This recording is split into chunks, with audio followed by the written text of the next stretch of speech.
और बाप का नाम क्या लिखे? माँ का नाम काफी नहीं है ना?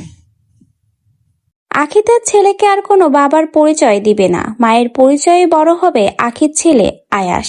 এবার আখি তার ভিডিওর মাধ্যমে বুঝিয়ে দিল তার মায়ের পরিচয়ই তার জন্য যথেষ্ট। আয়াস বড় হবে তার মায়ের পরিচয়ে, বাবার পরিচয় তার কোনো দরকার নেই। যে বাবা তার খবর রাখে না, ছেলেকে খরচের টাকা দেয় না, ছেলের সাথে কখনো কথা বলে না, সেই বাবার পরিচয় আখি আর কখনোই দিবে না। মায়ের পরিচয়ই হবে আয়াসের, বড় হবে আয়াস তার মায়ের পরিচয়। এটাই কিন্তু আখি তার আজকের ভিডিওর মাধ্যমে ক্লিয়ার করলো। और बाप का नाम क्या लिखे? माँ का नाम काफी नहीं है ना? মায়ের নামই তার ছেলের জন্য যথেষ্ট, আয়েশের জন্য তার মা একাই যথেষ্ট।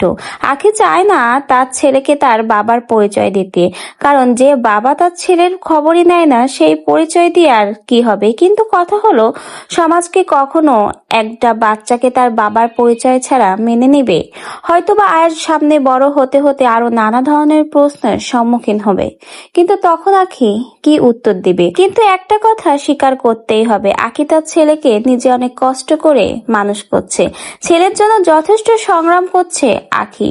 মা হিসেবে আখি চেষ্টা করছে তার ছেলেকে একটা সুন্দর ভালো ভবিষ্যৎ দিতে, যেখানে তার বাবা আহাদ কখনোই ছেলের খোঁজ নেয় না, খরচের টাকা দেয় না, এমনকি ছেলের সাথে কখনো কথা বলে না। সেখানে মা হিসেবে ছেলেকে বড় করা আসলে অনেক বেশি কষ্টের হয়ে যায়। আখি অনেক বেশি কষ্ট করছে, কিন্তু সমাজ কি আখির সেই কষ্টের মূল্য দেবে? বাবার পরিচয় ছাড়া কখনোই কি আয়াস পরিচিত হতে পারবে?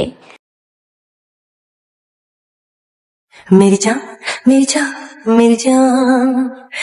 আখি যে কষ্ট, যে সংগ্রাম করছে তার ছেলের জন্য, একাই তার ছেলেকে নিজ হাতে বড় করছে, এর প্রতিদান হয়তো আখি এক সময় পাবে। বড় হওয়ার সাথে সাথে আয়াস সবকিছুই বুঝতে পারবে।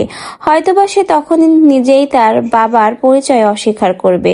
কিন্তু কথা হলো, আখি কিন্তু এখন স্পষ্টই বোঝাতে যাচ্ছে, আখি তার ছেলেকে আর তার কোনো বাবার পরিচয় হিসেবে আহাদের নাম দিতে চায় না। কারণ যে বাবার তার সন্তানের প্রতি ভালোবাসা নেই, সেই বাবার পরিচয় দিয়ে কি হবে, সেটাই কিন্তু এই ভিডিওর মাধ্যমে আখি বুঝিয়ে দিল। তো ভিউয়ার্স, আপনাদেরও কি তাই মনে হয়? আসলেই কি আখি তার ছেলেকে আহাদ নামের কোনো বাবার পরিচয় আর দিতে চায় না?